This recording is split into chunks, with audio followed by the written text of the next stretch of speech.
You know what I really hate about dry erase markers? What do you hate about dry erase markers? When you get them on your skin and it's like they start becoming like tattoos. You can never get them off. Like Sharpie, kind of? Almost, yeah. Like, I don't know, Sharpies seem to come off really easy. Dry erase just, like, get everywhere. Yeah, Sharpies come off your skin easier than dry erase do, which is bizarre. Alright, welcome back to the Silver Lining Gamecast. I'm Steven. I'm David, as you may or may not be aware of. And last week we had some technical difficulties. Yeah, last week we did a podcast. We actually did a really good podcast, in my opinion. One of our better ones, and it does not exist. It died. About halfway through, right when we got to like the good part, just the audio died on us. So we were talking to ourselves for a good hour and a half. Not that that's a bad thing, but no episode last week. But now we have a lot of stuff to talk about this week. You say that, and... Because I know, for me, I have all of Metal Gear Solid 5 I want to get into. As well as, I just want to do a quick, brief review of Until Dawn, a game I played. I talked about it last time, but that's dead to both of us. I still think it's good. No, it's a good game. Just the audio recording of it is dead to us. It was murdered. Speaking of murder, yeah. Until Dawn. It's a PS4 exclusive game. We talked about it on the last podcast that's actually up. David mentioned it, and I said I would look into it. Obviously, I have looked a lot into it. I played the game. I've beaten the game. It is a really good game. It's basically Beyond Two Souls and everything I've read is basically this is the best Quantic Dreams game. Yeah, Quantic Dreams, that's the studio. It's basically the best Quantic Dreams game. The easiest way to think about it is an 80s horror slasher movie, but done video game form in the Quantic Dreams style of, And really good. I mean, lots of like quick time on the fly. Deciding like, do you run down this rickety bridge or do you take the safer path? Yeah, like there's a lot of that. Like, do you take the risky path? Do you take the safe path? Always take the risky path if you are good at QTEs. Yeah, one of the great things like the QTEs, like it gives you two options, but there's also like the silent like do nothing option, which is sometimes the right one. Always good. I love that when the game did that. It's sometimes doing nothing is the right option. So then you're always constantly thinking, but wait, if I shoot this, I could be shooting my friend because that happens in horror movies. But it is like the personification of those like 80s slasher games. Movies, but in game form. Think like Scream is the big one that kind of comes to my mind. You have a whole lot of like teenagers who secretly like they're best friends, but they also hate each other. Okay, so in the prologue, this really isn't a spoiler, but it's a year ago, and you're all together at a party, and you pull a prank on all the teenagers except one. Yeah, except the sister. Oh, except the sister and Sam. She wasn't involved with the prank. Well, she wasn't. No, she was involved. She just like didn't take part in it, but she knew what was happening. Okay, so all the girls all the teenagers except one. Everyone did it except for the guy who was passed out drunk and the sister. Yeah, and the two sisters both die horribly. Yeah, there is no way to save them. Yeah, I was like, no, you gotta save them. Nope. Yeah, because we actually did the prologue together, and they was like, let's see how terrible you mess up. And then, like, immediately, like, it's the start of the game. You have to kill them. It's like, well, you're going to have fun with this game. It's like, yeah. And one of the things you mentioned is that there's an app with this game that actually really... Yes, so I think that's one of the things that, like, really put it over the edge to, like, a really solid, good game, is there's an app for this game. And it hooks up with the PS Network on .com, whatever, so it knows like where you are in the game, and it will connect with your PlayStation. And so at certain times, like the game will kind of pause and you'll be like watching from afar, and it'll supposed to be like the monster's vision of the game, and your phone will call you, and the monster will just start talking to you on your phone, like, you see that pretty girl right there? I'm gonna kill her good. And it's like, it's really creepy and it's eerie and it's kind of like, ugh. But it's a great element of the game. And there's just something like really unnerving when you're playing a game and you're getting into it, and all of a sudden your phone rings. It's like, oh fuck, and it's the game, and you're just like, oh no. And especially if, as I just realized this, especially if you're if you just got through with a really tense scene and you're not sure if it's over yet, and then your phone goes off, it's like, oh fuck. And it's one of those things, they didn't use it enough. I think like they used it a lot early on, but later on in the game it kind of like stopped being a thing. Which I was a little disappointed in. They should have like really kept it going. It should have been a lot more key to the game. But I can understand not everyone has a smartphone with apps But the other thing, complaints. I always have complaints about games. This is a good game. If you have a PS4, get it. I am recommending it. But my complaints, it is really 80s tropic enough so that you kind of predict what's happening. It's one of those things like, like, you're not supposed to walk out in the woods by yourself. You don't get into the shower. Actually, there was a jump scare. I'm watching an LP of it. There was a jump scare with a shower that doesn't involve walking into it. That's actually pretty good. But, like, it's good. In fact, like all of the tropes, and you're actively like, all right, you don't go off by yourself. You don't. And then two people immediately get sexiled. And so, it's kind of like you actively trying to avoid the tropes, but there's not a lot of subversion of it. Like, avoiding the tropes is enough. Like, that's it. You did it. I would have liked a little bit more mixing it up. The other thing, it steals a lot from Silent Hills, Shattered Memories. They have the therapist who just shows up. Well, to be fair, I feel like this one did it a lot better than Shattered Memories. Definitely did it a lot better, but it was clearly very obviously inspired by that. Same with the cell phone app. That's very similar to the Wiimote talking to you. I was gonna say the Wii should have done that more. Yeah, but and like it's very obvious they took a lot of inspiration from that game. Which it's a good game, so that's not a bad thing. Yeah, to take it's not a bad thing. It's just kind of one of those things like, okay, I've seen this before. I would have liked to seen it a little bit more interesting. It's more, they took what was there and they polished it really hard, and it's really nice, but it's not new. It's just a lot shinier. Well, to be fair, this is like the second time I can think of that a horror game has done this. Oh yeah, no, it's still fantastic. Don't get me wrong. Like, they did a really good job. If you haven't played that game, obviously, if this is your first time seeing it, it's going to be great. But it is very obviously stolen from that. Right. And of course, like I said, it does follow the tropes and it doesn't subvert them a lot. And it runs the horror cliches a little kind of too hard. There's like bits where it's like, okay, this is clearly Saw. Yeah, I was just thinking about the Saw room. Yeah, and it's like that's there's actual Saw, and it's like, decide which of your friends will die. I'm like, okay, the Saw there is, if that's not obvious enough what they're referencing, and it's like, it's less of it's a literal Saw. It's a literal Saw and a Saw inspired decision, and it's kind of like, okay, I get it. And there's a lot of that, like, I get it. Although I did see something interesting when I was looking up this game. The movie room that you eventually go into, where all the movie posters and such? Yeah. Those are actually real movies. Oh, okay. All of those are real movies that the writers of the game worked on. They wrote those movies. Oh, that's actually really cool. I did not know that. Yeah, like that. Like it is a horror movie that is the best thing I can say to describe this game. It is a horror movie that you yourself are a part of.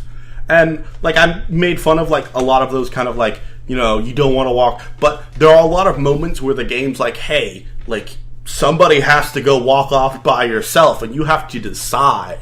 And when you're put in those shoes, like, that's when the game really shines. It's like, I know I shouldn't do this, but I have to do this. And then you do it. And there are one of the things I've noticed and got kind of old was there were a lot of early game jump scares because the game does get that's definitely my complaint. It focuses so hard on the jump scares. Well, it's also just in the early game. But if you're just starting out and you know what you're getting into, that you're getting into a horror game, you're like, okay, I want to see. Well, not see, but I want to get to the horror, and it's like, a possum in the closet. It was a Wolverine in the bathroom, but yeah. Although one of the jump scares, the one with the deer while they're getting to the cabin, that led to a really good part. Remember that? Yeah. That was like, holy shit! That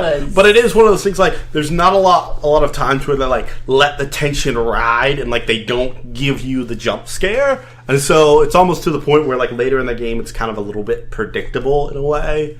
Predictable. Except when you get into really late game and then you start hunting the monster, and it's just kind of like, okay, we've definitely shifted tropes here a little bit, and I think that's the weakest part of the game. But other than that, it is a really strong title. If you have a PS4, this should be in your collection. I can understand not wanting to pay $60 for it because it is a pretty short game. Yeah, that was the other thing I saw. It's kind of short. Yeah, I've never had a problem with short games. Like, it was a really great, like, Metal Gear Solid 5 is coming out in a week. I can beat this game before then, and that's exactly what happened. Because once Metal Gear Solid comes out... Once Metal Gear Solid came out, that was my life. Yeah, and... Let me tell you all about that life. That was a perfect segue, by the way. Well, Until Dawn really did segue into Metal Gear. And, like, once I had that game, like, that was it. I was all about that game. And for good reason. It is fantastic. It's also a train wreck. It is... Let's talk about the train wreck parts first. I think I can't separate the two. It's very hard for me because this game, very literally, like the best way I can describe it, it is 50% game of the year, 50% what the crap. Garbage. Not really garbage, but just like missing. Like, there's so much, like, that's the biggest thing. There's so much of this game that's missing. By the way, we won't go into spoilers. Yeah, like, it's hard to get into without spoilers, but I guess the easiest way to do this, it's missing an ending. It has an ending, but that's not the ending. But it is not an ending. Like, I played the ending, I got to the ending, and I was like, okay, cool. That's a nice big reveal. What about that thing that happened earlier? What's the resolution to that? And there is none. The resolution comes in this little, like, clip in the collector's edition where it's like, we were going to make this episode, but then we cut it. Whoops. But they didn't replace anything to kind of fill in the gaps of, like, hey, a thing happened that was kind of a big deal. I would really like some resolution to that. I haven't played the game yet. I'm actually going to get into why when I talk about my weeks. But I was looking at Quiet's design, and it's just... Okay. Kojima says he has a good reason for the design. And you know what? Maybe he does. Yes, his reason was he wanted more people to cosplay her. Yeah, that's basically it. And it worked. But God, that design is just... Okay, I know Metal Gear, they aren't afraid of the skimpy design. No, they are not. I have seen plenty of photos recently of all snakes in their snakes. Snake got that ass, though. And those ribs. And he likes taking that shirt off. And he wants to know how to take the pants off. Feels like nothing at all. But the problem with that is that, Okay, the one scene I know about Metal Gear Solid 3 is that scene where he's climbing the ladder and the song's playing. Yes. That's the only thing I know about that game. Now, if there was a button during that scene where it would zoom up on Snake's jiggling ass, and you could watch that the whole time he climbed up the ladder, then I would say there's no problem. Kojima just likes watching people. Oh, you could totally do that. You just pan the camera on his ass. Well, you pan the camera on the ass, but from the same game, there's a button to literally look at the female character's breasts. Yes, that is a total option. Every time she shows up, you can zoom in on her boobies. But I'm saying if there was an option to do that with like every other male character who's stripping down and doing the very homoerotic thing, then I wouldn't have a problem. Well, there is a lot of homoeroticism in those games. Like Ocelot himself is just the most homoerotic character. Especially in Metal Gear Solid 3. My point is that like, also in Metal Gear Solid 3, Volgin, one of the big bad in that one, you have to beat up his bestie.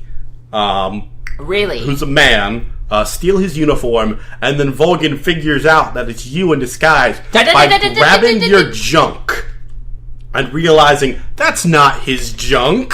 Okay, I did not know that. Please don't say anything more, because like I said, I'm basically blind when it comes to Metal Gear Solid. Like I said, there is a lot of homoeroticism in this game. But I feel like... I just feel like... it definitely is going both ways. But I feel like the misogynistic tendencies are a bit... It's a bit much, is for all I'm saying. Oh, it's all over the place.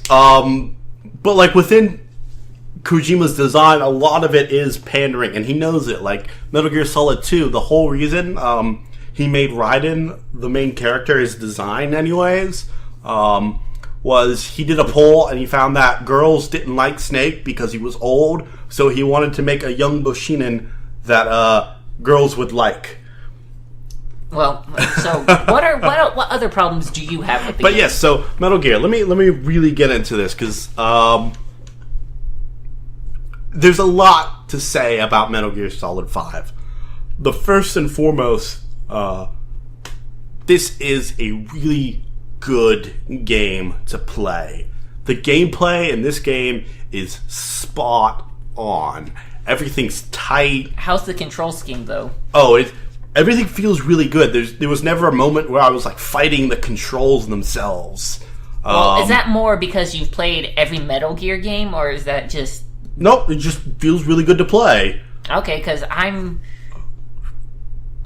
we're still doing my Metal Gear Solid 1 LP, and I'm still like having muscle memory issues there. In Metal Gear Solid 1, the original, they did swap the X and the circle button.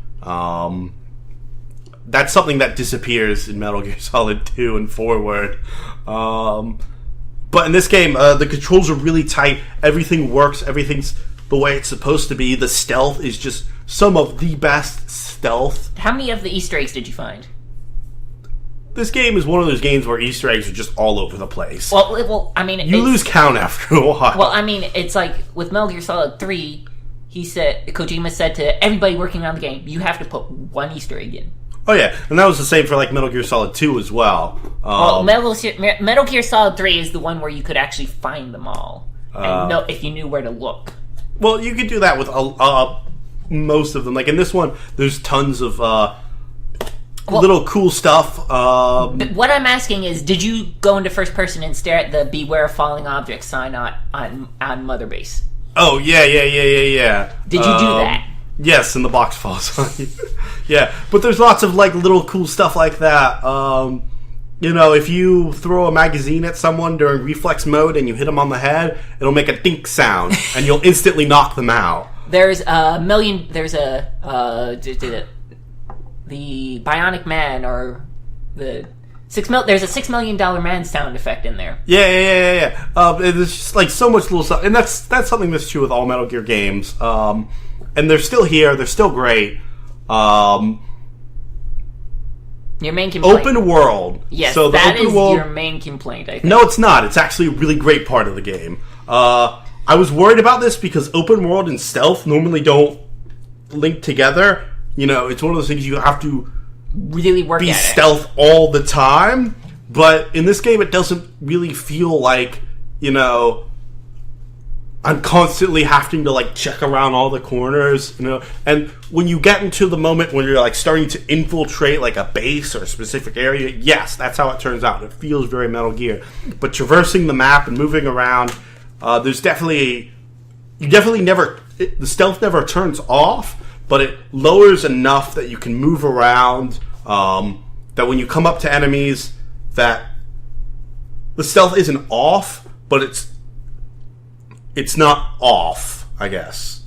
It's lowered. They ratchet down the tension. Yeah, you're able to turn down the tension. The other thing, if you want to go lethal or non-lethal, there's a lot of options, especially if you want to go lethal. That is kind of a minor complaint. I wish there were a lot more non-lethal options, because for me, that's a lot more fun. But it's also intentionally supposed to be a little bit more challenging. Well, the other thing I noticed is that this game is kind of... There's a lot of your backup character, your base character going, okay, Snake, this is a wet work mission. This is a wet work mission. There's a lot more of that this time around. Yeah. It's a lot more, okay, you're going to have to kill somebody. What you never did because you had balloons! Yeah, like... That's one of the things you brought up, like wet work. There is a lot of repetition from the characters themselves. They like to remind you things you already know a lot. Metal Gear. And it's less like, you know, Snake being confused and it's like, oh, because in Metal Gear 1, like, Snake never says anything that's not a question. That's not, like, directly repeating someone else. But in this one, there is a lot of, like, every time you bump into a helicopter, Snake, that's a Russian gunship. It'll cut a man right in half. Stay low and under cover so it can't see you, and then find an opportunity to shoot it with a missile. And he will tell you every time you bump into a rocket. You know, every time a sniper, Snake, that's an enemy sniper. Stay low to the ground so you can sneak by under every time. And after a while, you're just kind of like, I get it. You know, every time you Fulton somebody out, Miller pops in. Is he coming too? I'm like, no, Miller, he's not coming. For the 20th billionth time. Yes, they're all coming. No, I just wanted to give him a ride. It's like he seemed like he wanted to go on vacation. It's his birthday today. And that does kind of I wish it would do it like the first time, and then after that, okay, we get it. But that's like a minor complaint compared to my real complaints with the game. The first one, and this is probably the bigger of my complaints, because like I said, the repeating, that's a minor complaint in comparison to the big one, which is there's no ending, and the story is clearly unfinished. It feels like there was a whole like third of the game that was just missing. A whole fourth, fifth act? Yeah, it really felt like there was supposed to be a whole nother act that we just never came. And, like, it doesn't even conclude, like, because it'll, like, say, end of chapter 1, beginning of chapter 2. A Hideo Kojima game. Yeah, Hideo Kojima will let you know this is his game. But chapter 2 like never gets to an end. It never like says like this is the ending. It kind of like peters out at the end, and like I said, there is a huge plot hole that never gets answered. My other complaint is the way the story is structured. One of my favorite things about the first 3 Metal Gear games was how they were, and the Metal Gear Solid 4 as well, is that while they were games, they were also movies in a way. It was very obvious that Kojima like had a very strong movie influence, theatrical influence. The way the plot moved and was structured was all based on sort of that kind of movie theater, like rising action, climax, and it moved in that order. And the game was short enough where it worked. because the longest game, Metal Gear Solid 4, was about a 20-hour game. Metal Gear Solid 1 and 2 are about 12 hours. Metal Gear Solid 3 a little longer. Maybe it took me 16 hours to beat it. And this game, I got to the 20-hour mark, and I had barely gotten started with the game. Well, we kind of talked about this. Yeah, and a lot of it is really fun to just waste 4 hours in the sandbox that is Metal Gear. But it definitely takes away from what I feel makes Metal Gear great, and that is those extra movie elements. That it's very cinematic, the tight story, but not cinematic in the Order 1860 whatever, where it's just a literal movie. There is really solid gameplay, but also this flowing story that has themes and. Metal Gear Solid 3 is literally a James Bond movie that you're the main character of. I don't know why you keep trying to get the whole Order title in, because you're never going to remember it. You know what? That's fine. I'm glad nobody should remember that game. I'm serious. That game is the most forgettable tech demo I've ever seen. One of the reasons that sold me on Until Dawn, actually, was I read this review, Until Dawn's one of the greatest games for Sony, but Sony won't advertise it because because The Order bombed so hard, Sony's afraid of cinematic games. And it's that's how bad that game was. But anyway, so those are pretty much my main complaints with Metal Gear, and they are big complaints. So it leaves me in this awkward position. I spent a very long time, when I beat it, just sitting there, thinking over the whole game and trying to decide, was this a good game or was this a bad game? I had fun, and that means a lot that you had fun with the game, but at the same time, it's clearly unfinished. I think the problem is that it's a good game, as in just mechanically and how it plays. It is one of the best games of the year, but there's the story framework over that game is so kind of patchy that it doesn't do itself any favors. And I think if this wasn't a Metal Gear Solid game, game of the year, whatever. Game of the generation. Yeah, game of the generation. It'd be the best thing ever. But because it is a Metal Gear, I think that detracts so much of it, because it has this legacy to it. A legacy of fucking bizarre plots. Yeah, it's sort of the same way a game like Skyward Sword, or which is, I think, the black sheep of the Legend of Zelda games. It's an okay game, but compared to Ocarina of Time and Majora's Mask and Wind Waker, it's a terrible game. And trying to frame that up is hard to do. And so I guess that's kind of where I am with Metal Gear Solid 5. It's both Game of the Year and terrible train wreck at the same time. I cannot divorce the two. It's not one of those things where we'll meet in the middle. No, it is two completely separate things, but at the same time, together. Wow.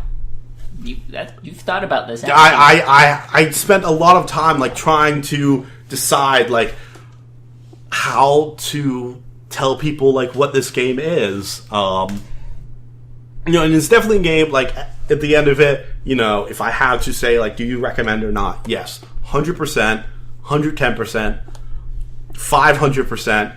Play Metal Gear Solid 5. It is an amazing game to play. I think that's the only thing that really matters. But it is one of those things I put Metal Gear Solid 2 and 3 and even 1 on such a high pedestal that for anyone who's played those games and walking into them, this isn't going to be that. And that's really important for me. Well, the other thing to kind of express. The other thing is, Metal Gear Solid 5 is almost being treated like a, I know it's the last game of the series. It better fucking be. But it's almost being treated like a jumping in point because it's like the big AAA game that came out this month or whatever. Yeah. And that even non-Metal Gear fans are touching and actually playing. Yeah. I mean, I know that it was this game that actually finally convinced me to, all right, let's try this. It is for a lot of players. Metal Gear, as much as like they were these really renowned games, they were also pretty niche games.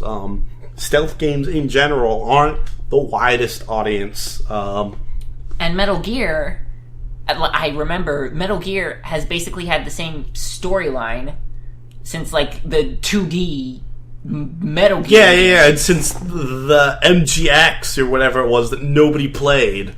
And it hasn't been retconned, it hasn't been changed at all. Nope. So the only things that have been removed are the games that Hideo Kojima didn't work on, which he decided, like, yeah, those aren't canon, so... But it's been the same storyline for, like, 20, 30-odd years, and you build up some weird shit.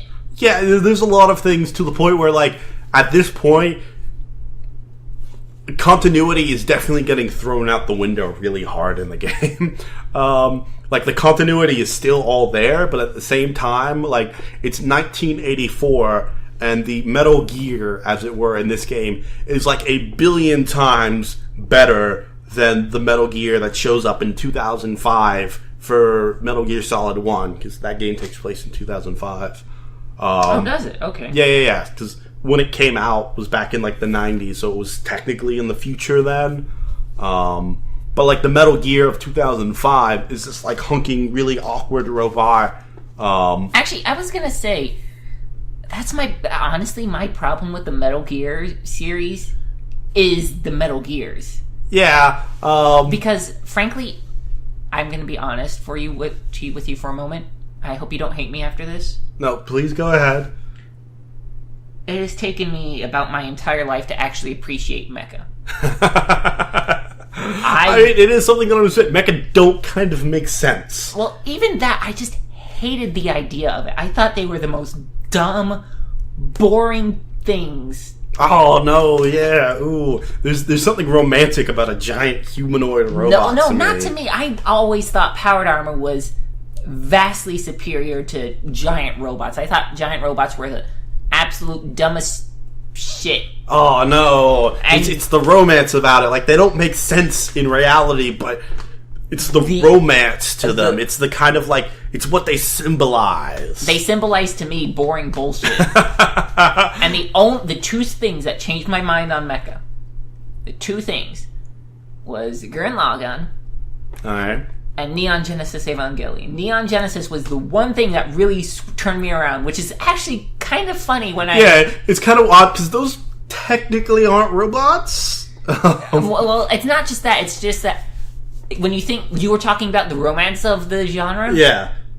NGE doesn't have that. No. NGE has romance in spades. Romance in the literary sense, not romance in the make out. No, but I mean...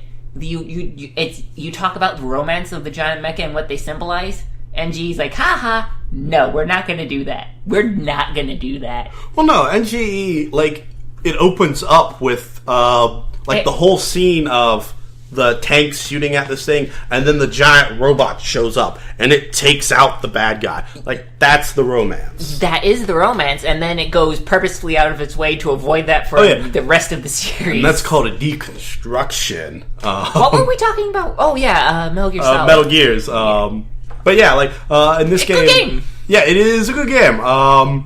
It's kind of a train wreck, but it's a good game. But yeah, the Metal Gear in this game is just this, like, honking behemoth of, like, awesome, and it has, like, all these things that just didn't even exist. Like, it shoots out little AI pods, and, like, AI in 1985, which is technically supposed to be, like, the real 1985. I want you to pause for a moment and think about what you're saying. You're complaining about a giant fucking walking tank, which we don't have now, Well, shooting AI pods, which didn't exist in 1980. No. There's definitely giant robots now. They actually just had the fight between our robot and Japan's? Yeah, they actually just had a Kickstarter where they raised like $500,000 to completely revamp our robot.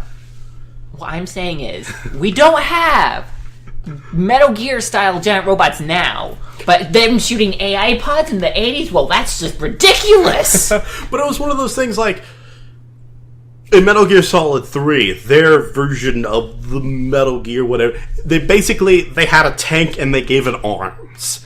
And it was kind of cool in a way that it's like, oh, okay, it's really crappy. Yeah, it's really crappy, but you could see how it's the prototype to what would later be, Metal Gear. But in this one, it's like, Metal Gear Rex from Metal Gear 1 wishes it could be you. Even like Metal Gear Ray from like Revengeance and all that wishes it could be this robot, which is just miles above. And it kind of like breaks down the continuity, and that's where I like really kind of like, that doesn't work. I still think that's ridiculous. Well, this is one of those games where the plot and the story kind of matters, and that continuity is like one of those things you care about. Like if you follow the series, you care about the characters and what's going on, and it matters to you how it all works. All right. Sort of the same way like people care so much about the Legend of Zelda timeline, when like the game's like never explicitly like had a timeline. It didn't really mean anything, but people were so in love with these series, they wanted to see how it all fit together, and they wanted to talk about how like this affected this and how like everything worked together. The Metal Gear is sort of the same way, only the continuity is something that is actually there. Any final words there before? So no, I think I've said everything I can say about Metal Gear without getting into spoilers. I don't know, maybe when you finally get around to it, if you finally ever get around to it. Yeah, in 20 years.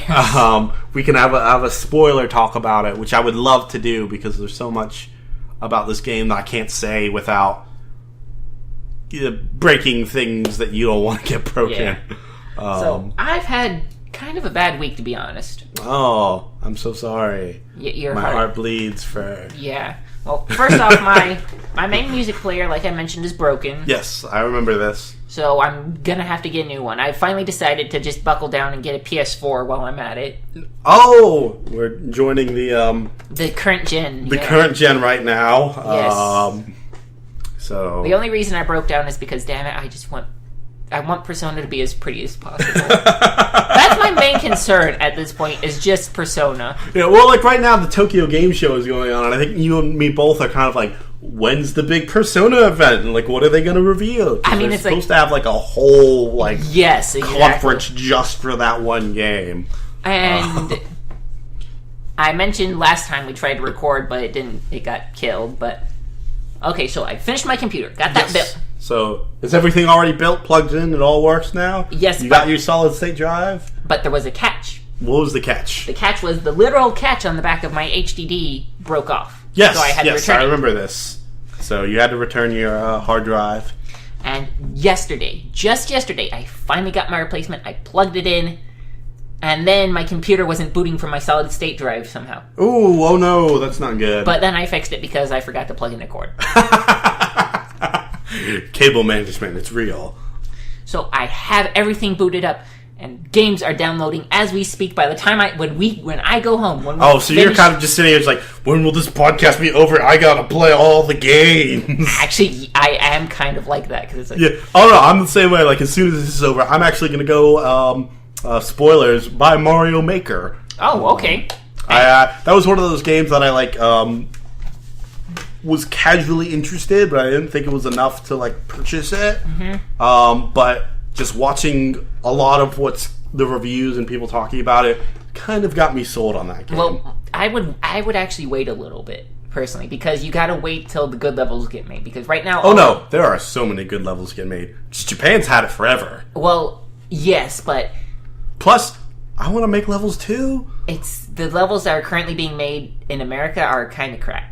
It's the don't touch anything levels and the super hard Casio whatever. Oh, but those are some of like the funnest levels. Like there is a genuine interest. I think that like from what I've seen, people actually kind of like those auto scroller levels. It's kind of cool to see like how the developer, as it were, the player, but in this case the developer makes their levels and that interests me. Well, for me, it's more like, okay, I've seen this before. Can I actually get a unique, kind of fun Mario level? I actually want a Mario level, not just a Casio bullshit fuck you level and don't touch the button level. But those are actually some of like the coolest things, especially like I've seen a lot of levels where they kind of subvert that, where it's like an auto scroller, and then at the very end you have to jump, and it's like, oh, it was actually a Casio the whole time. No, I don't want that. I think those two levels, if they're done really well and they're fun.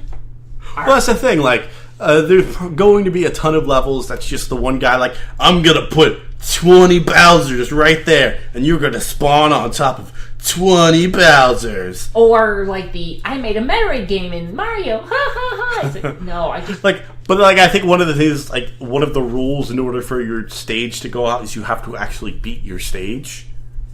And I think as long as like that rule's still in effect, it shouldn't be that terrible. And I heard looking for the levels is kind of difficult because there's no tagging system yet. Yeah. But you can always just upload your code and people can read your code. It would still be nice if you had a tagging system. Yeah. Anyway, but I want to play it. I'm really it was one of those things I saw Super Mario 3 got in there, and I'm just gonna play a lot of Super Mario 3. So I'm downloading my BioWare games as we speak. So all those BioWare games. Although that actually lets me segue into our first news story. The first thing I want to talk about, actually. Yes, so... Okay, so BioWare has made good RPGs. You like the company or not anymore, you cannot deny they've made good RPGs. They have made RPGs that have sold really well, I will admit.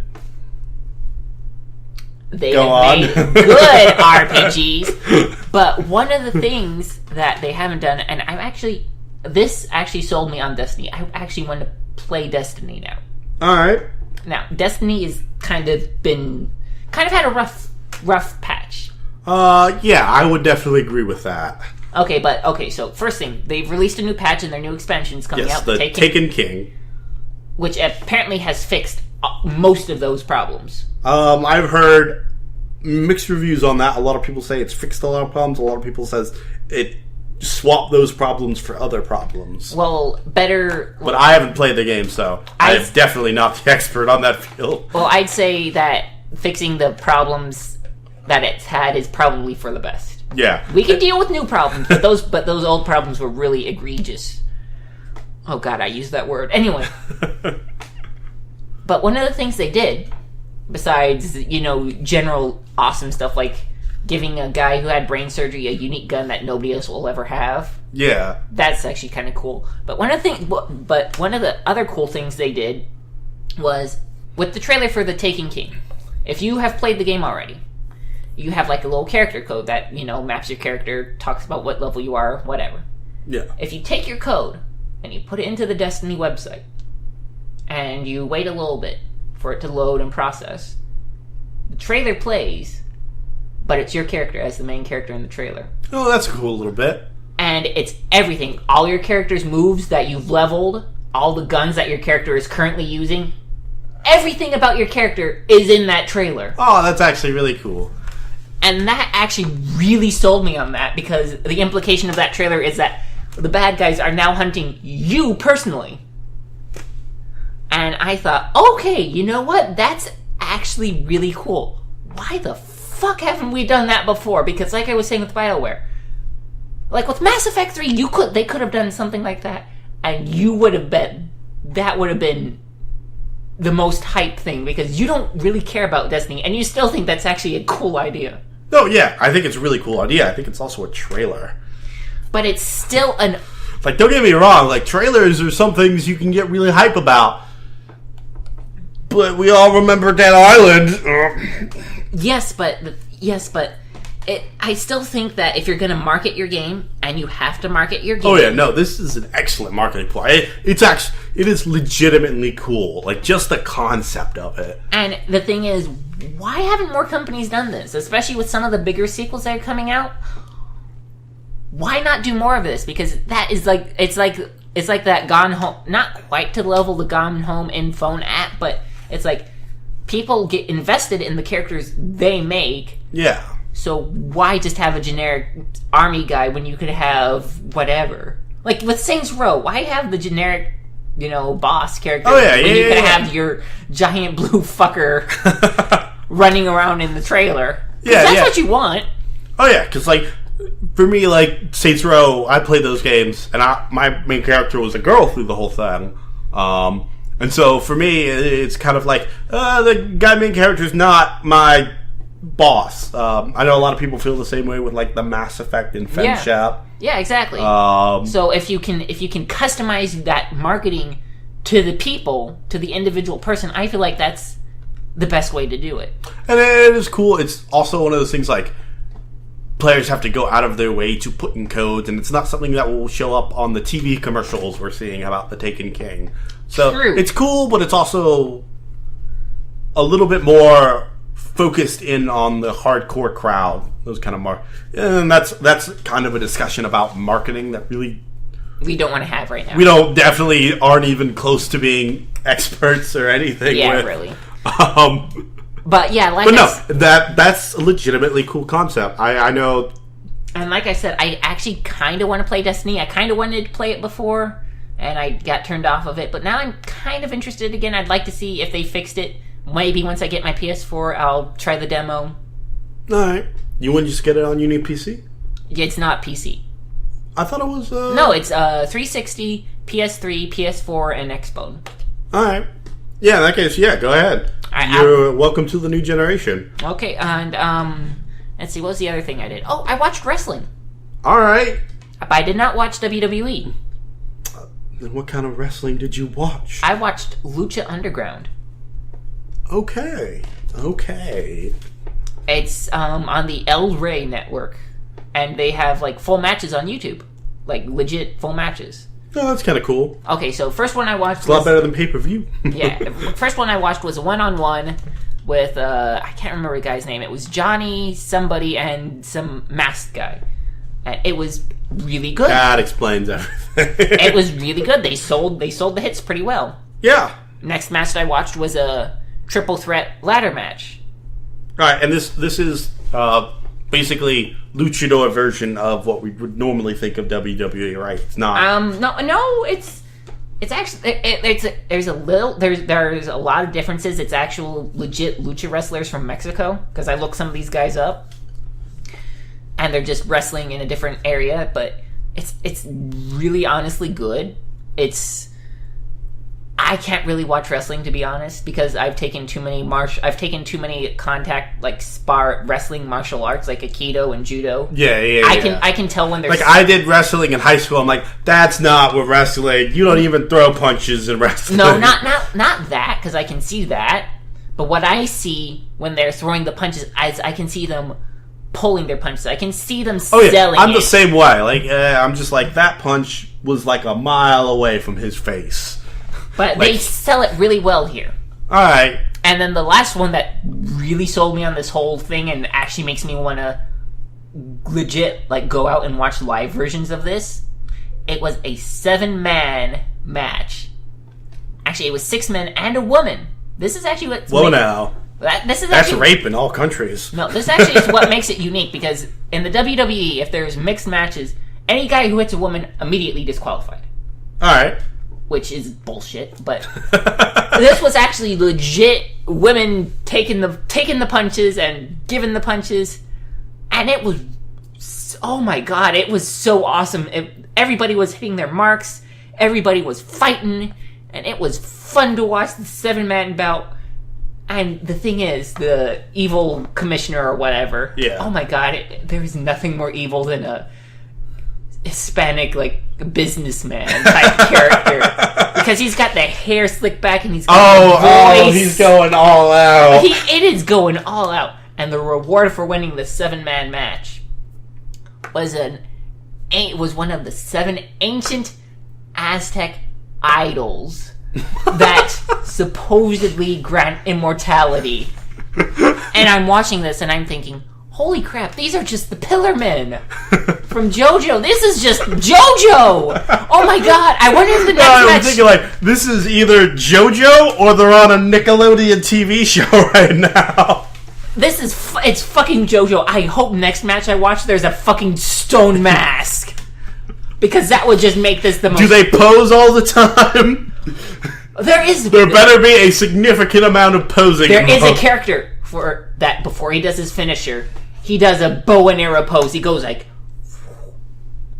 and then he aims it at the guy. He is making the pose right now. And then what he does is he launches himself out of the ring between the ropes and body slams the fucker. It is the best. Oh, that's cool. All right. Speaking of the best and fighting, we talking about some Street Fighter right now. Street Fighter V actually announced the new character. Yes, and it is an Arabic character. What, I can't remember his name. It is fuck.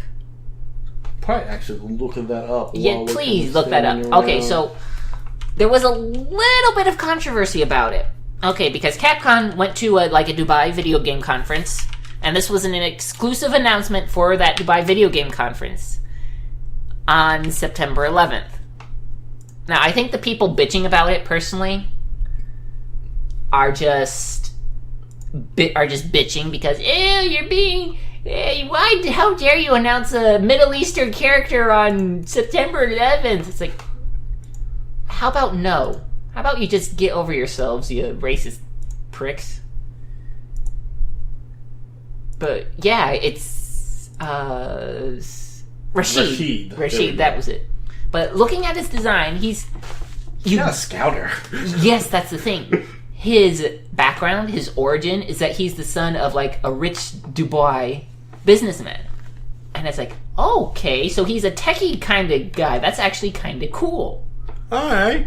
But here's the thing. On one hand, I'm kind of glad we're getting more nationalities in Street Fighter. I mean, it makes sense. Street Fighter was the nationality fighting game. Yeah, it was. It's like Thailand or whatever. Yeah, like you went around the different parts of the world USA. beating up cars. Honda. Some Honda. Japan.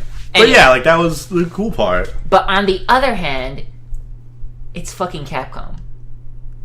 They are the most racist fuckers on the planet. I mean, just look at Resident Evil 5. That game was racism. The game, and I remember before Resident Evil 5 came out, people were kind of, it might be kind of racist. I was like, nah, you're just overreacting. And then the game comes out, and it's like, holy fuck, this is racist. I mean, your partner, her alternate costume is a fucking tribal outfit. I thought that was 4, right? 4 was the one where they went to Africa. No, 4 was Spain. I'm trying to get... Yeah, it was 5. 4 was the really good one with Leon. Yes, 5 was... 5 was where they... Okay. 5 is the really fucking yep. racist one, with the pre-order bonus being an Africa pendant. But I see that, I see this character, I see Rashida, it's like, oh fuck, this is gonna be bad.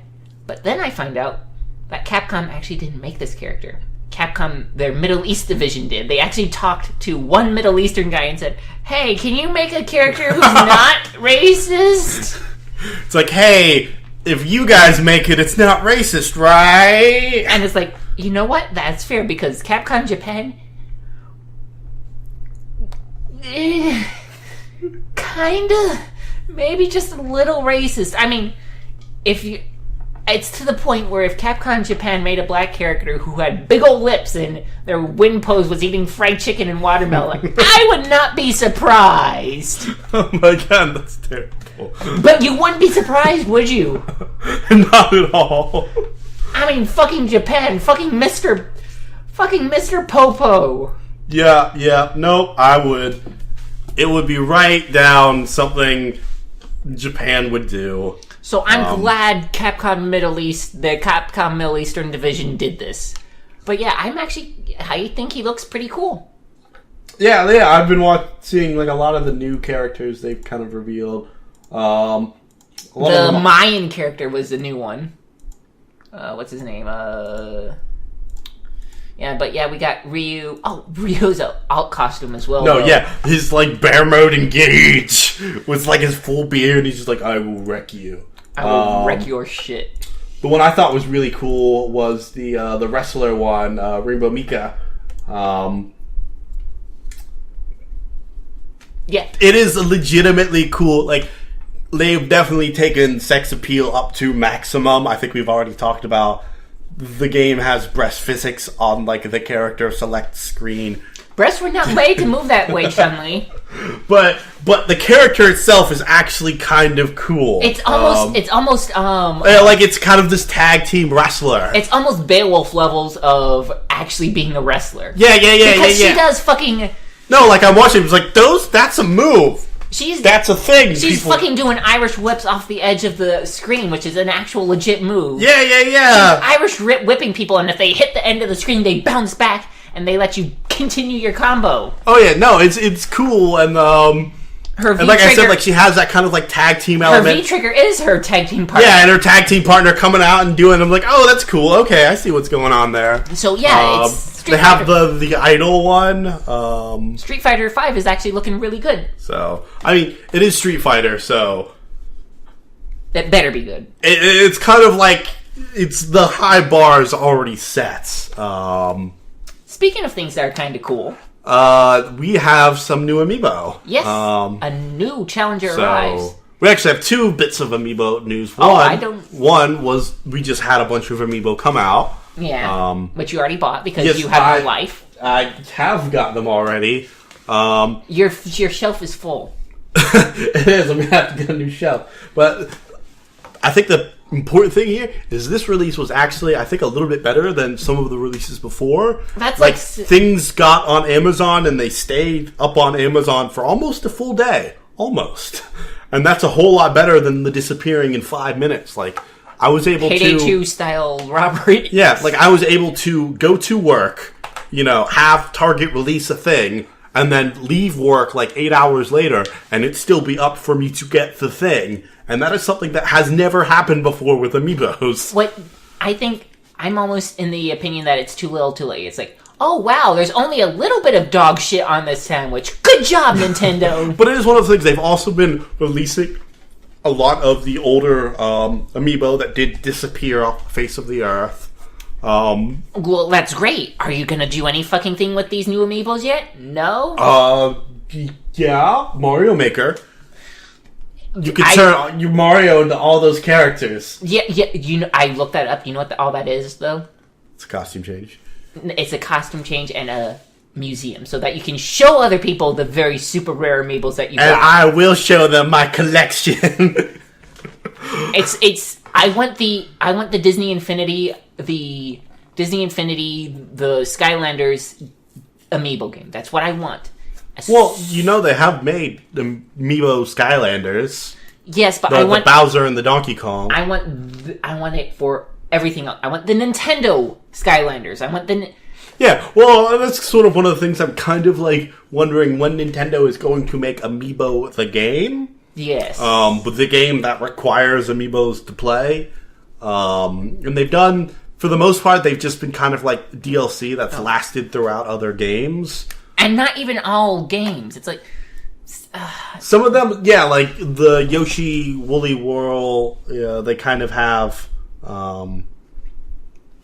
just been for that game. But a lot of them they have, obviously all of the Smash rooms work for Smash, and a lot of them work for like the Mario Party if they're Mario characters. The Fire Emblem characters came back in Steam. I'm still seriously considering one of those in Miikyus, though. Yeah.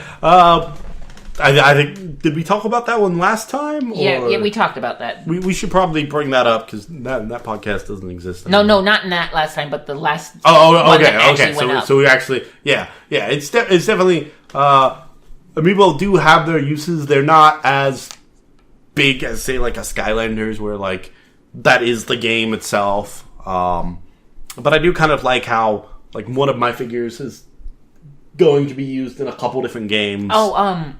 Oh, gee, it's not like you have them all or anything. Did you see that Disney Infinity Splatoon thing? No. What was this? Oh my god. Okay, so Disney Infinity released a new game mode called Squid Wars. What? Where it's a paintball type game where you're trying to paint the environment. And people playing Splatoon are like, Now some of them, nope. Now some of them are actually being super vitriolic, like shut down Disney forever. But let's ignore those people and let's just look at the people who are like, You want me to pay money for that? I paid money for Splatoon, and that game's hype train. But I still play that game. But it's like, it wouldn't be so bad if they just called it, like, Paint Battle or something, but you fucking call it Squid Wars. Yeah, like, that's kind of where it's like... If you called it Paint Game, we'd be like, I see what you did there. It's like, oh, it's Color Wars, it's Paintball Mode, or something. It's like, okay. Okay, well, I'll buy that. Squid Wars just... We see what you've done, and it's not okay. Yeah. But the other bit of Amiibo news is that Shovel Knight. Yes. Shovel Knight is getting a fucking Amiibo. Okay, so... This is actually really cool, I think. Okay, so I looked into this story. Yes. Okay, and this is what happened. Before the Amiibos were actually officially released and started to roll out, Nintendo went to a bunch of different companies. A bunch of, like, almost like indie companies, different companies. And they said, okay, look, this is what we're going to do. Do you want to get on this train? And Yacht Club was like, hell yeah! Hell yeah! So they're the first one who's going to get an Amiibo. Yep, and actually it's kind of cool. And I actually think that's a really good idea because there's a lot of like kind of high-profile indie games that I would love to see get a Amiibo. I would fucking... Well, like, this is a chance for indie games to essentially merchandise. Merchandising like the fucking Spaceballs movie. I know, and that's actually a huge... Because a lot of these games... Bless their hearts, they don't get a lot of mainstream attention. They don't get that, and a lot of the money in games is kind of moving out of games and into the Skylanders and the Amiibos and the physical... The physical stuff. Because, like, I don't know if you pulled up, like, the last figures of, like, how much money Amiibo's made. It's more than the Wii U has made them so far. Well, to be fair, the Wii U's not made them a lot of money. But, like, the thing is, like, you use them with a Wii U. Like... Anyway, the point is... Like, the $200 Wii U, that means, like, there's more people spending money to make up for the Wii U's. And I can understand it. Like, there's so much money, like, sitting on my shelf and buying those things. So, the other thing is, supposedly, there's another company that's going to do that. They haven't been announced yet. But it's like, you know what I would love? One of two things. Either a Chroma Squad Amiibo. Alright. Which I think would be awesome. The Chroma Squad, was that on the Wii U? No, it wasn't. But, or, what was it? Fuck. The Sonic fan game thing. Yeah, I know what you're talking about. What's that called? Freedom Planet? Freedom Planet. I would love a Freedom Planet Amiibo. That would be awesome. Or a fucking Duck Game Amiibo. Duck Game. It's a duck. Yes. And all it would... That actually is pretty cool. I would love to see more of that. I don't know. The things I see, like, the big, like, Nintendo indie games that I think are the most plausible... Hyper Switch Force. Okay. That one definitely. Trying to think the other big ones because I know they're the. I just had it in my head too. It'll come to me. It'll come back and I'll just shout it out in the middle of the podcast. All right. But no, like. Can we check the recording real fast? Let's see if it's actually still going. Oh, hold on. Yes, it still still is. Live. We're still live. Okay, good. We broke the 1 hour without dying. That's pretty much what happened. Like, it got to 1 hour and just died. Okay, I'm sorry. That was just a little a little behind the scenes moment there because I was fucking paranoid. Brief peek into what it's like to record. Anyway, but we will get back to that. In the meantime, actually, I have two ways to segue this. Which way do you want to go? Do you want to go the Nintendo route, or do you want to go the toys to game route? I'm just gonna shout it out. Pokemon Go! Fuck yeah! Speaking of awesome Nintendo ideas... Remember, it was a couple podcasts ago. We were talking about Nintendo... Okay, to be fair. Okay, let's actually get the story out first. Okay, this is not actually a Nintendo game. This is a Pokemon Company game. Which, it seems like splitting hairs, but there is a difference. Sort of. The Pokemon Company is owned by Nintendo, yes, but Game Freak is not. It's Game Freak Pokemon Company. It's more on them than Nintendo. Well, the company they partnered with specifically partnered with Nintendo. Okay, so Nintendo's the one on the contracts. Okay, but the point is, it's not a Nintendo mobile game, but it's a Nintendo mobile game. But it is a Nintendo mobile game. And I remember us talking about Nintendo mobile games and both of us being really afraid of what the fuck could happen. It is definitely... We were both really afraid. I think I was definitely in the camp that mobile games are going to be the future. But we've never seen them done right. Well, we might have just seen it done right. Well, here... Okay, so Nintendo Go... Or Pokemon Go. Pokemon Go. Yeah. Nintendo Go. Yeah, Pokemon Go is a Pokemon ARG, alternate reality game. Yep. And throwing that term out. What it is you will take your phone out and it'll be on the camera, and you will look around through your camera, and you will be able to catch Pokemon in real life. Yeah. And that's basically what it is. It's Pokemon in real life. It's basically, do you remember when Google made the find the Pokemon and catch them little April Fool's Day? Oh, yeah. Yeah, it's that, but a real game. And you know what? That's all I want. That is all all legitimately fantastic. That is all I've wanted since I was 10. It is, like, the concept itself is just so genuinely, like, resonant with anyone who's ever touched a Pokemon game. And it's not the open world Pokemon game that I've wanted forever, but it's close. But this is sort of one of those things. This is bringing us back to when we were 10 years old. We were like, I'm gonna go on an adventure. Yes. But here's the other thing, though. I'm not sure if you picked up on this on the trailer, but all the Pokemon they featured in the trailer were Gen 1s, yeah. They didn't go past Mewtwo. Yep. So, like, their big, like, fight was Mewtwo. And it's very obvious who they're trying to appeal to. They're appealing to us, because there was only, like, 2 kids in that trailer. Everybody else was... Yes, they were all adults with lives. And they were like, yeah, you can show up in New York City and fight Pokemon with other adults. And it was kind of like, okay. I want to be that kind of adult. But the best part about this announcement was the fucking comics and jokes I saw about this. Okay, because I like Tumblr. I'll browse Tumblr. Oh yeah. And I've seen a lot of these too. And it's like, how did you get into that traffic accident? There was a fucking Articuno over there. I wasn't gonna just miss it. Yeah, like I see, like there's a guy like in the ladies' bathroom who's like, I know I shouldn't be there, but it says Diglett somewhere. Or like, can you hurry this up? At a 2 people game right. Can you hurry this up? Why? What's going on? There's Mewtwo right outside. Fuck this priest, let's go! One of my favorite ones was this kid like walks into the Pope's sanctum, and the Pope's like, "What are you doing here?" It's like, it says there's an Eraseus here, and the Pope's like, "Oh fuck, really? There is, but you gotta battle me." And it shows like you're fighting the Pope for the god Pokemon. But yeah, one of the things I did like about this, I did notice, is that with that Mewtwo thing, it's a cooperative thing. It's not one person's just going to get the Mewtwo. It's if you participate in helping beat Mewtwo, everybody's going to get it. Yeah. Well, have they said like everyone's going to get it, or they've definitely shown that there's a cooperative element to it, and I love that.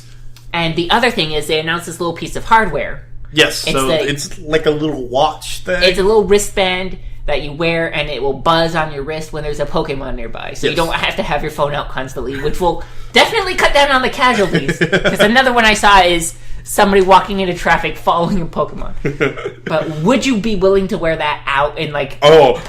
That is the big question coming up. Because I remember, like, when the Pokewalker came out, you could walk around the college and there'd be a ton of people in poker walkers. Yeah. Maybe not so much going out to like a Walmart or somewhere. So just wrap it. One of the things I heard is just wrap around your dick. So it's kind of one of those things. It's like, it's a Fitbit, but not really. It's a Fitbit. Mm-hmm. But it is a genuinely cool concept. They're gonna microtransaction this, like give you more Pokeballs you can buy because that will be a limited number per day. Which, you know what, that's fine. You have to microtransaction mobile games. It's gonna be free to play. I don't really care. Well, I think also the big thing is they've kind of like figured out like why people hate mobile games so much, and Fallout Shelter was actually another really great it was mobile game, and they've kind of figured out like mobile games up to this point have always had this like really competitive element to them. Mm-hmm. But if you get rid of the competitive element and make it like either just completely single player like Fallout Shelter did, where it's like you could buy new guns, but you're gonna get them anyway at some point. Well, like one of the things it did is like every time I played like a mobile game, like especially a lot of the popular ones, a lot of like pouring the money into it was sort of just so you could pay to win in a lot of ways. Like, but this isn't that. I mean, it's like. But the Fallout Shelter is kind of like, it's just a game, and you can pay money to make the experience a little better. And Pokemon Go, I think, and they made a lot of money off of that, and I'm not actually surprised why. A lot of people wanted to. I really actually want to play Fallout Shelter, but anyway, my point is, Pokemon Go is going to be really fucking awesome. I am genuinely hopeful that this is going to be. I would like to see excellent experience. I'd like to see some actual in-game stuff of it. Yeah, like it's one of those kind of. It still is wait and see. It still is a mobile game. But you have our attention, Nintendo. You have our undivided attention. You have our salivating attention. Okay, so speaking of toys and other stuff. Yes. There's actually going to be a new Lego game. It's Lego Cross Dimension. Yes, so I've heard about this. Have you heard all what's in it? I've heard bits and pieces of things in Doctor Who's and... Okay, let's start with just the basics. Yes. Okay, so it's going to have the Lego movie characters. So it's going to have the gal who played Wildfire, what's her face? I don't even know if I got her name right. Anyway, it's going to have Chris Pratt as Emmett. Yeah. It's going to have Chris Pratt as Jurassic World Man. Yes. It's going to have Chris Pratt as Star-Lord. Yes. It's going to have the Ghostbusters. Okay. It's going to have Michael J. Fox as Marty McFly. It's going to have Doc Brown. Yes. It's going to have every Doctor Who. Yeah. It's going to have GLaDOS. Yep. It's going to have Whaley. Yep. It has all the warriors. It has every so much fucking person. And I'm listening to the announcement. It's like, oh, okay, the Lego Movie. They did that. Jurassic World. They did that too. Fucking what did I hear GLaDOS? I think I was kind of like, did you say Doctor Who? Did you say GLaDOS? Did you say Marty McFly? I am actually legitimately interested in this now. It's one of those things like I saw a lot of it. It's like, okay, that is a lot of cool characters. That's a lot of cool franchise. The one thing I am a little iffy about is the gameplay wise. Like, are these all going to be like mini set pieces from that would otherwise like say the Jurassic Park or Lego World, the Jurassic Park game itself. Mm-hmm. You played through the whole movies and they were all the set pieces. Is this just going to like take one of those and just a lot of one of those? Actually, I don't think so because there's OC characters. Yeah. Gary Oldman's going to be the bad guy in this. So I'm thinking maybe it's almost like a Lego Movie sequel. Okay. I'm thinking it might be something more like that where you have like Emmett going around and being awesome, and then you've got like oh look, it's Doc Brown coming back from the future to warn us about the bad future where Gary Oldman takes over, and we have to get the band back together. And oh my god, I just want to see this game because it looks so fucking good. And that's the other thing. From what I've heard, it's going to be one of those things where like constant DLC is coming out for it, and that's another thing that's kind of iffy for me. Because it looks like it's almost going to be like a card game one where like there's constant expansion packs and it's just going to be the thing. And I'm a little curious about how that's going to work. I think it's more gonna. I think it's really gonna be more of a Skylanders type deal. Well, the Skylanders every now and then they make like a whole new game. Well, it's like that. They'll release a set, and there'll be a bunch of figures you can buy, and then there'll be a little bit, and then they'll release another set, and there'll be a bunch of figures you can buy. It's going to be more like that. Is that what they've announced, or I think that's logically what it's got to be. Yeah, because from what I've heard about it, it sounds like it's just they're going to release the game, and then they're just constantly going to release expansion packs for it. I don't know, honestly. Which in that case, I'm a little more antsy about. We'll find out more. They only just really announced the game. Well, it's kind of been announced for a couple months now. Because I've looked into it, because I remember reading about it when I was looking into getting Jurassic World, the Lego set. Because the Lego games are actually really good. Like, don't get me wrong. They've gotten somewhat mediocre, but they're still fairly decent. They have their own charm. And for someone who's played a, hardcore as you were game, sometimes it's nice to kind of just relax. They're like maybe not as mechanically fulfilling, but they're just fun. They're games.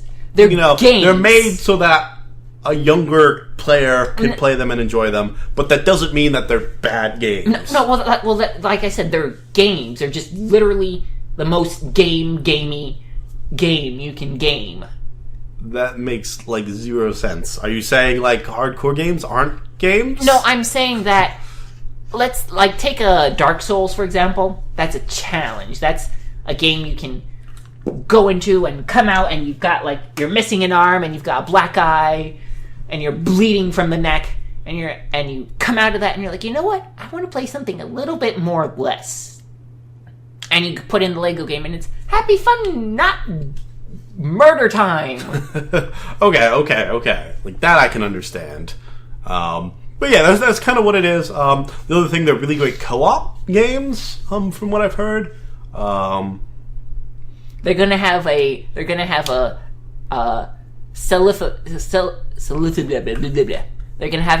octopus gathering. They're gonna have an octopus gathering mini mode where you spray paint on your Lego blocks to change their color. And then Skylanders is going to come out with the cuttlefish. The cuttlefish. The cuttlefish. The Nautilus. Nautilus meeting. Where you spray dye on clouds to change their color.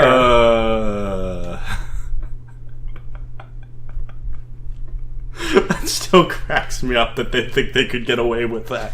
And they like did. No one would notice. Well, I mean, to be fair, they were inspired by Splatoon. It's just... Well, yeah, like they're definitely allowed to be inspired.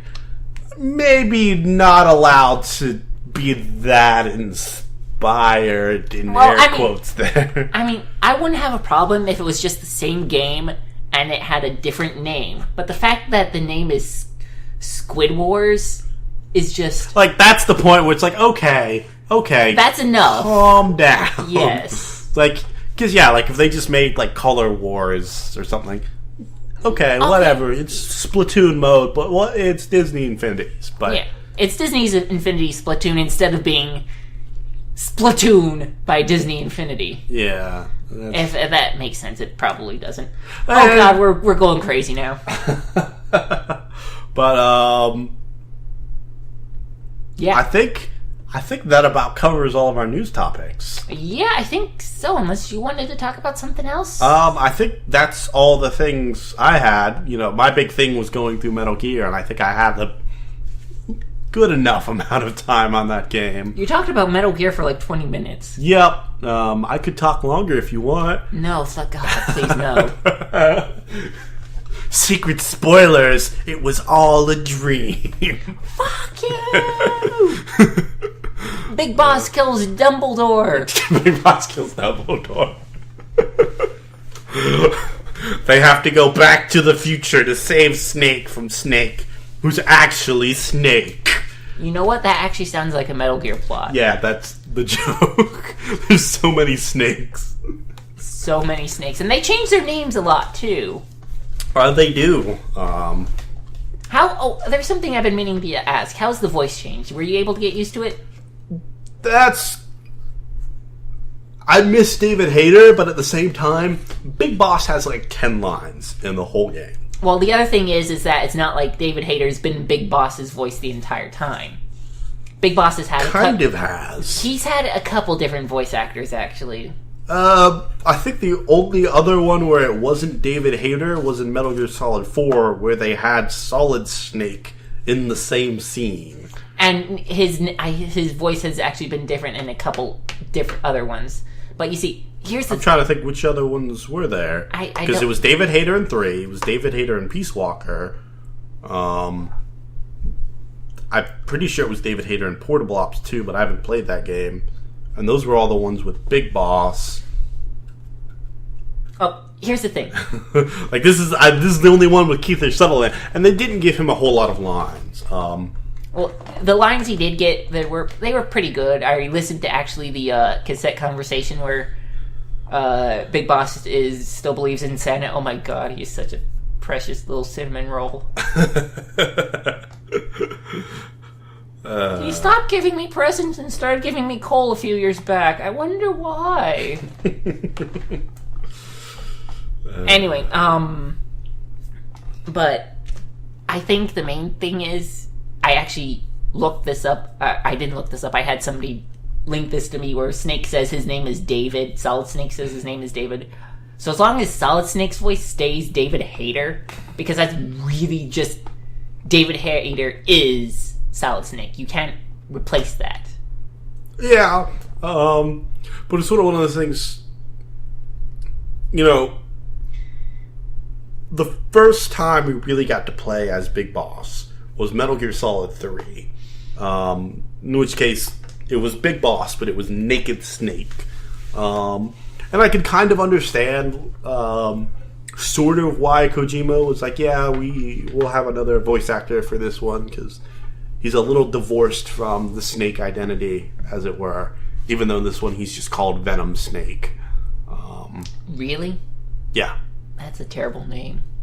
Because he's, I don't know, venomous now or something. I don't know. Rub the Doritos ashes into your faces. There's spoilers in explaining that. But I for me, like, David Hayter and Snake go hand in hand, and it's kind of hard to divorce the two. But snakes don't have hands. So, all right, before we go, I would like to actually go over a conversation we had before off the podcast. Good helicopter songs for the helicopter in Metal Gear Solid 5. Good. So the obvious one. Oh, let's categorize them. Let's go with the classic, which is Ride of the Valkyries, obviously. Yes. So, and I think that one's like included in the game. That's the classic. So then you have the meme, which is John Cena. I've seen that one. That's the meme. I've seen Smash Mouth, which is just hilarious. It just comes like, "Hey now, you're an all-star," and then just Snake like takes off and like, "Catch you later." Oh, that glitters is gone. The mission ends. I've seen a lot of those. Space Jam remixes, all the Space Jam remixes. Yes, that would work. Space Jam remix with a Snake Eater. Yeah, I've seen Snake Eater too. A lot of like the old. Well, that would actually be really good. Yeah. But my personal one, so which I call the bittersweet one, is the MASH theme, which is "Suicide is Painless." Yes. Which, if you actually listen to the lyrics, I feel like it kind of fits Big Boss's attitude at this point in the world. Maybe not. Big Boss is a little bit more optimistic in this one. He's going villain, as it were, but not quite full there. But yet. He's definitely not there yet, and there's some spoilers going on. All right. Well, before we start talking about spoilers. But I know, for me, the one I use in Ground Zeroes, and I probably use it here if I was playing it on the PC, which I'll eventually do. Oh, they did fix that bug, that massive, huge bug with Quiet. Did they fix that? Yeah, they did fix that. They yeah. released the patch. Yeah, I remember hearing all about that. Because I remember it showed up on my Twitter, and Konami was just like, "Oh yeah, the game will break if you use Quiet on these 2 levels. Retweet to let people know." And it's like, really, Konami? That's your strategy answer? That's okay. Got it. Nailed it. Well, to be fair, Nintendo did that with X and Y with their save game bug. It's like, hey, don't save in the city, otherwise your game will crash. Yeah. And I didn't think it was a good idea then either. Well, to be fair, they probably should have on the spot popped up a little message on your games hey, don't do this.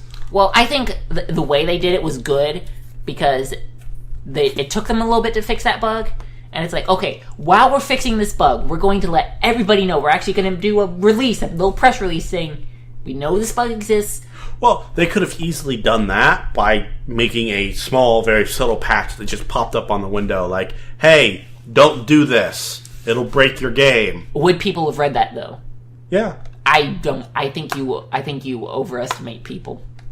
I think people would read that if the patch was basically when you start the game, it pops up and says, "Don't do this."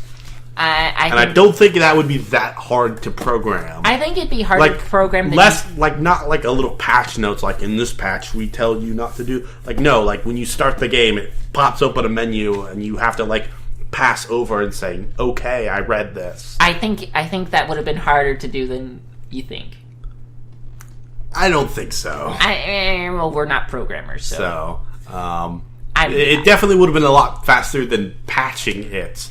And it definitely would have been a lot more elegant than Twitter, especially since players like me try to stay off Twitter. Oh yeah, especially because of the spoilers. Yeah, I kind of cut myself off from the internet to avoid spoilers. You literally cut your wire. I see it right there. Yeah, I spliced my wire back to fix the internet just for this podcast. So that's what happened last week. that's the secret. I was trying to run away from the internet. I really was. Every time I would pop back into the internet, somebody would be like, "Oh yeah, in this mission, such and that." I'm like, "No, I don't want to know." Okay, but I just want to say right now that Diamond Dog is the absolute most fucking adorable thing. He has a little knife. Oh no, D-Dog. D-Dog's great. Diamond Dogs is a name kind of cheesy. It's no Fox unit. It's no Outer Haven. But D-Dog himself is... He's Koromoro's grandfather. He's actually a really great buddy, too. Because all he does is find enemies for you. Actually, you know what? He could be Koromoro's grandfather. Let's not cross the streets. No, fuck you. But I guess to wrap things up, there was one more thing I wanted to say about Metal Gear Solid 5, and I can't remember it now. Hold on, let me think. Shit. Oh, you did see the Ocelot character model over Quiet dancing in the rain. Yes, I did that. It's completely canon, in my opinion. That's only slightly less homoerotic than what actually happens. Yeah, like when I played the game, I told you about this. For me, that scene, Snake had a big rocket launcher on his back, and like he wears it the whole scene. And I'm just seeing like Snake dancing around with this giant rocket on his back, and I'm just like, that's not awkward at all. Oh, I actually remembered what I was going to say. A friend of mine mentioned to me that Big Boss has kind of had bad luck with all of his mercenary companies and his countries. Because, okay, think about it. Outer Haven, Zanzibar Land, Fox Unit, Diamond Dogs. He's gone through a lot of fucking names. Well, Zanzibar Land was his country. Same with Outer Haven. He just has a bad habit of losing, like, entire groups of men, upwards of, like, 10,000 people. It's like, yeah, I used to have this base that just had, like, everything. And it exploded. And then somebody, like, blew it up. I don't know. I guess I'll just make a new one. Yeah, really. It's like, hey, you guys, want a Fulton? Hey, baby, want a Fulton with me? My balloon will make you scream. My one regret with Metal Gear Solid 5 is that you couldn't have Ocelot as a buddy, because he is my favorite character in the Metal Gear series. So it's going to be really fun when I get to that part of the LP and I kill him. Well, like, in Metal Gear Solid 1, he was less of an interesting character, but, like, in Metal Gear Solid 2, and then mostly in Metal Gear Solid 3, like, that's when Ocelot's like, yes, it's Ocelot. And, like, in Metal Gear Solid 4, he's going crazy, so he is... Isn't he dead in... No, never mind, I don't want to know. Yeah. Anyway, so, we'll see you next time, Metal Gear Solid... So next time, Tokyo Game Show next time. So we will go over the Tokyo Game Show.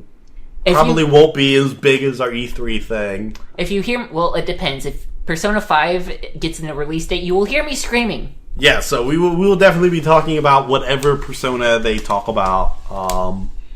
I know I'm about to go get Mario Maker to make some Marios. God, if they pull another E3 and just don't even talk about Persona 5 at Tokyo Game Show. Well, no. Like, they've already told us that they're going to have like an entire conference just for Persona 5. If that conference isn't just them saying, haha, fuckers, we released the game yesterday and you didn't know about it! Yeah. And then they Fulton themselves out, that would be the best way to announce Persona 5. I would laugh, and then I would start downloading the game. Yeah, it's like, hi, Persona 5 was out yesterday, fuckers! Peace out! See you next time. So, yep, I will see y'all next week. Ish.